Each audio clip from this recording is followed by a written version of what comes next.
Quand on met de l'ordre dans les maisons de famille, on est assailli, en sortant les objets, les jouets, les livres, des cartons, par une nostalgie qui n'est plus celle du « nous étions jeunes », mais qui est plutôt celle du « nous étions libres », et nous ne le savions pas.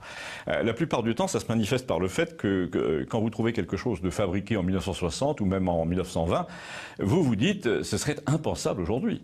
Par exemple, je ne sais pas si vous imaginez un jeune concepteur en jouets aller voir en ce moment un fabricant et un distributeur pour leur dire « Alors, j'ai inventé un truc formidable, c'est un jeu de société avec des dés qui consiste à replacer les yeux et les oreilles sur un petit cochon en plastique et ça s'appelle le cochon qui rit. » Ben, on vous dirait « Monsieur, c'est une idée intéressante, mais là j'ai un doute, je me demande s'il y a un marché. » Ou alors, si vous êtes un publicitaire, vous proposez à votre agence une idée sensationnelle, vous mettez un mannequin en bikini pleine affiche sur une semaine entière et qui dit « le 12, j'enlève le haut et le 24, j'enlève le bas », histoire de dire que vous tenez vos promesses comme afficheur.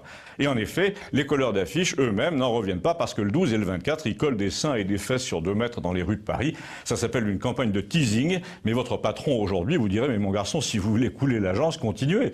Eh bien, la campagne a bel et bien eu lieu en 81, mais désormais, on voit à la place une affiche d'un collectif qui se fait appeler No Pasaran et qui montre une fille en train de brandir un revolver vers vous et qui dit « les femmes ne sont pas des objets ». Un revolver. Je ne sais pas si vous avez vu le glissement. Le féminisme maintenant, ça se défend en tirant une balle dans la tête.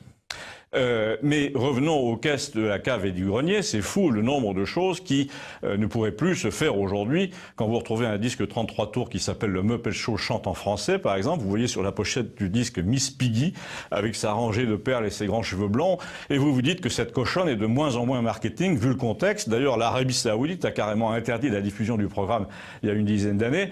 Ensuite, en remontant dans le temps, vous tombez sur les boîtes métalliques des biscuits Lu, Lefèvre Utile, où le chef de la publicité visiblement avait du goût pour les filles à la poitrine un peu laiteuse, à peine cachée par un voile transparent. D'ailleurs, quand vous regardez sur Internet, c'est fou le nombre de marques comme Moët et Chandon, les champagnes Ruinart, les liqueurs, les chocolats qui avaient recours autrefois au charme des demoiselles sur les étiquettes, tandis que là, c'est fini. Il ne faut plus ni chien, ni cochon, ni croix, ni femme nue. Bientôt les moines sur les camemberts, ce sera fini aussi. Fini la bénédictine, la grande chartreuse.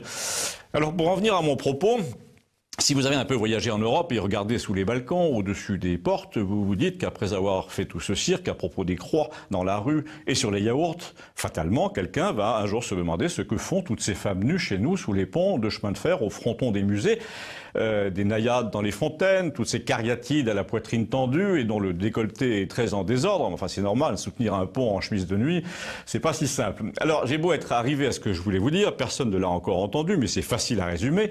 Cherchez sur Internet, tapez le mot cariatide, vous comprendrez vite que ce qui caractérise la civilisation européenne, c'est qu'il y a des femmes nues sous les ponts et sur les boîtes de biscuits depuis 2 siècles au moins, du cercle polaire au sud de la Sicile et de la pointe bretonne à Saint-Pétersbourg. Et notamment en Europe de l'Est, en Hongrie particulièrement, un siècle d'occupation ottomane quand même, avec école coranique à l'appui, siècle après lequel Budapest s'est couvert de statues déboitraillées, comme s'il y avait un message derrière les statues au sein nu. Eh bien, il y en a un, et je suis certain que vous l'avez entendu. N'hésitez pas à me le dire, merci.